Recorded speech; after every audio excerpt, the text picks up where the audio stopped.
God. Oh, hello. Yeah, I'm doing this live, and it all could go terribly wrong, and that's part of the point, really, because then I've got to come back and recover from the excruciating embarrassment of just looking like a complete twit talking to myself on YouTube.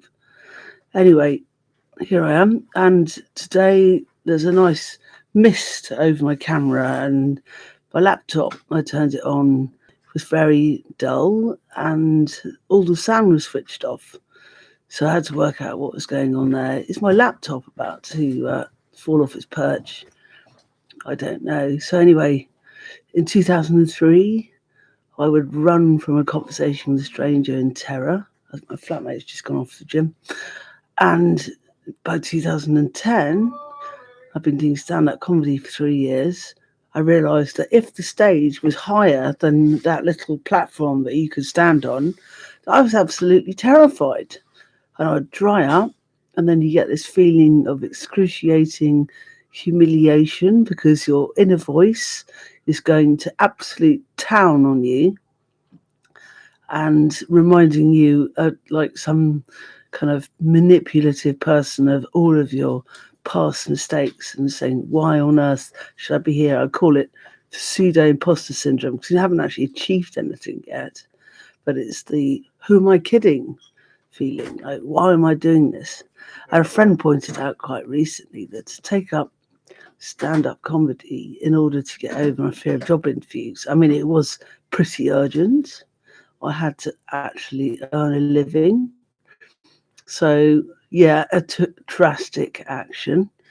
And the other benefit from it was doing live music promotion and announcing the band. So I think that was my first experience of that. And that was in 2004. So by 2007, I'd done a few comedy courses. I couldn't actually afford the really good one.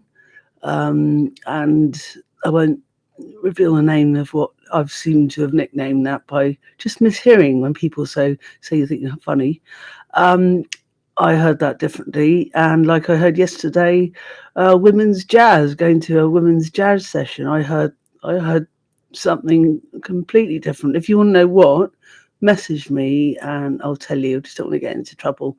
So, saving herself after a confidence crash while performing. So, firstly, the first one I'm going to look at is how to start off on a nice, strong foot and come in maybe with a little bit of improvisation. Trust yourself. Just maybe make a comment about something that happened to you that day, or maybe talk to somebody in the audience that might take, well, better hearing than mine anyway, but you never know when a mishearing might actually turn up and be quite useful. Or to use something about oneself to acknowledge something that's very obvious about ourselves. And the one thing to aim towards after you start stand-up comedy is complete self-acceptance. So all those things that you actually want to change or to be different about yourself, if you start by accepting them, you can change them. So it seems a bit ironic because you think, oh, surely if I want to change something, then why should I accept it? Because I'm going to change it. Well, doesn't quite work. So, yeah, so basically, what works is complete self acceptance because you are as you are. You're a human being. Your point of view is just as valid as everybody else's. And I think your point of view is made up of your experience and your circumstances and your innate inherited character. You never know when you might find massive coincidences. I find them with everyone I know. I've crossed paths with them in the past, at like a concert or a festival or an event or somewhere or something. And yeah, so apparently even our closest friends might be no further away than fourth cousins.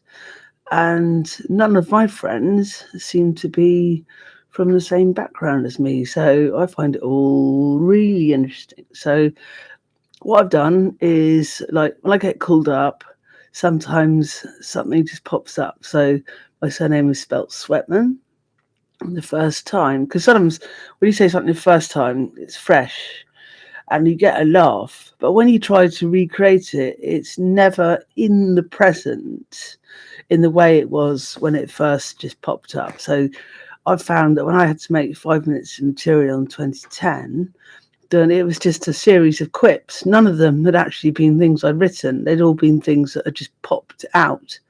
So there we are. And yeah, so popping out. So someone popped out that I was Sophie Sweatman, and I said that, yeah, that might seem like a disability now, but back when the Sweetmans were my family, the ancient Sweatmans in the Ice Age, and they were faced with a saber-toothed tiger, then they could sweat themselves out of a difficult situation.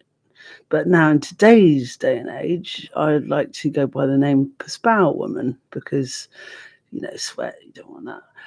Anyway, so the other thing is like body image. So in 2007, I realised that the Right Said Fred song, I'm Too Sexy, worked really well as I'm Too Fat. And I then got a full-time job after I started doing stand-up comedy. So between 2007 and 2009, my weight went down again. By 2009, I popped up at the Edinburgh Festival and I was performing a song. And at size 16, people were saying, you're not actually technically fat enough to say, I'm too fat for my car, it won't get far. There's a certain level of expectation that the audience might have. So anyway, I can start doing that one again. In 2013, I'd lost even more weight because my dad died, and I did that. And a person who's probably double my size walked in the room, and there was a genuinely awkward moment. Here I am talking to myself almost at 10 minutes. Anyway, so I then can address the elephant in the room. So whatever the people in the audience think is the elephant in the room, from my point of view, never always good to guess. So just address it, call it Nelly, have a little quick chat with it, and basically just say that whatever elephants are in the room, I'm addressing them. And they're in their dressing rooms, so they're off the side. And yeah, so other ways to come back, always just to try to speak it. Words have so much power. Anything that we are trying to not say or withhold, can bet your life at least one other person is sitting there thinking it. So something comes up and, you find your left foot is just doing its own little dance. I mean, I find that my feet and my head just don't listen to each other at all. Like, you can't tell me something to do. Like, in words, 1988, I would say, less difficulty questions and tests than there are today. But I couldn't do my mock. I've been sitting there in a car trying to learn how to drive, and got to the Stoke roundabout, no longer exists in Guildford, and I couldn't do it. So my driving instructor threw down her pencil, crossed her arms, and said, "Get out," and she drove me around my mock. And I passed first time. Probably shouldn't have done. Someone then said, "Oh no, you're going to die in a car accident," and I did lose quite a few friends in their teens to car accidents. So I had to walk to college, and I'd said, if I pass, I'll be smiling, and if I fail, I will avoid eye contact. So I got off the bus, like, yay, I passed. So anyway, so that's an introduction, and I've got to put this here because I'm going to try a Google ad. I've worked out the process. I'm not going to try the £400 special offer. They try to rush you into it by saying it's a limited offer. I'm not going to try that because, in fact, you have to have actually forked out £400 before you get that money back. So basically, I can understand it. I just wish they'd say it up front, for inclusivity, neurodiversity. I just think it's nice just to have things set out like that. I think FAC's a great choice. So there is 10 minutes and end stream.